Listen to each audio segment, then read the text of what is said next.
In this video, I will be explaining AnteSpam's spearphishing filter, both how it works and how you can best utilize it in order to stop spearphishing. But first we must answer the question, what is spearphishing? Spearphishing is basically when a scammer tries to pose as a trusted person in order to get information from you. This can be something like posing as the CEO for your company and sending you an email saying, hey, HR needs this information. Please give me your account information, your bank information, or something else that is proprietary or private. Now you know that your CEO's email address is ceojohndoe@correctemail.com, but maybe you didn't really look at that when you saw the email and you didn't notice that the email actually came from this Hotmail address. That is the type of thing that the anti-spam filter is trying to accomplish, make it easier on you. So the spearphishing filter works by basically you putting in an entry. For this last example with John Doe, we would put in an entry with the first name John, the last name Doe, and then the correct email address. That way, whenever the spearphishing filter encounters an email that has John Doe as the from in the email, it will then look at the entry and see whether or not the email address that is in that entry matches up with the email address that is in the email. So, if an email says that it comes from John Doe and it has the correct email address, it is sent along to you. However, if it says that it comes from John Doe, but it has a completely different email address that does not match what you put into the spearphishing filter, then that email is rejected and sent along to the sideline. Let's explore this a little bit more with another entry. We're going to put in the first name Mark, the last name President, and put in the email address of mark.president@mydomain.com as the entry. Thus, all emails that claim to come from the name of Mark President would be compared to this email address. That would lead to a situation such as this. These emails would definitely be caught by the filter. They both claim to come from Mark President, and obviously these email addresses do not match up with the email address that is on file.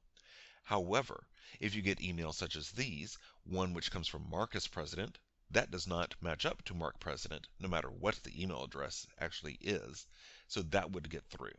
Or you have this other example of Mark with that Hotmail address. That would also get through because it did not have a last name, where an entry has a first and a last name. Here are things you should consider when creating entries for the spearphishing filter. First and foremost, always try to include a first and a last name.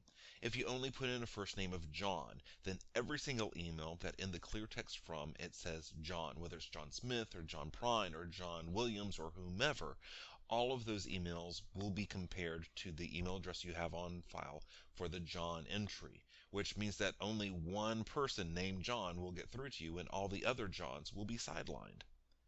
Now, if you have a case where you've got John Doe has multiple email addresses, a Hotmail address, as well as like a work address, you probably want to put in entries for each of those in order to cover all of those instances. Or if, for instance, you have one John Smith who is a CEO and another John Smith who is a salesperson, then you probably should put in those separate entries in, including their email addresses, so that the spearphishing filter will properly pass all of those valid emails along to you.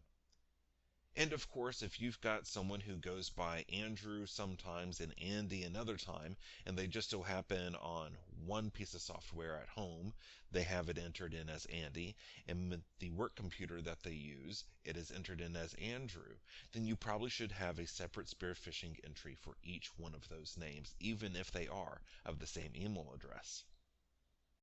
Now that we have discussed how the spearphishing filter works in the anti-spam, we're going to actually go into what you will experience when you put in spearphishing filters. So what I'm going to do is that I'm going to go to a domain, the astesting.com. The address page is what loads up, and I'm going to select settings.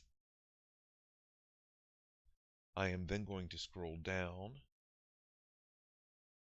to this section right down here where it says new spearfish entry. So the key is that you definitely have to put in a valid email address. So I'm going to put in mine. Sure, I'll take the shortcut. Then first name.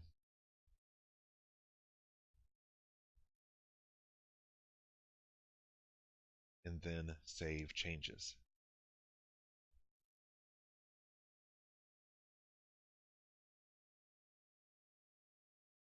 Then scroll down and see that it is now here. Current Spearfish filter entries. So any emails that come in saying that they are from Corey and Barry will be checked to see if they have this as their email address. Let's add in another one here. Let's call the dude at ziggyzoggy.com. The dude is the first and the last name. Click Save Changes. And voila, there we go. Well, the dude wasn't that great of a guy. I don't need to worry about getting his emails all the time. I'm not worried about him phishing. I want to delete that entry. Just click Delete. Click Save Changes. And there you go. That is gone.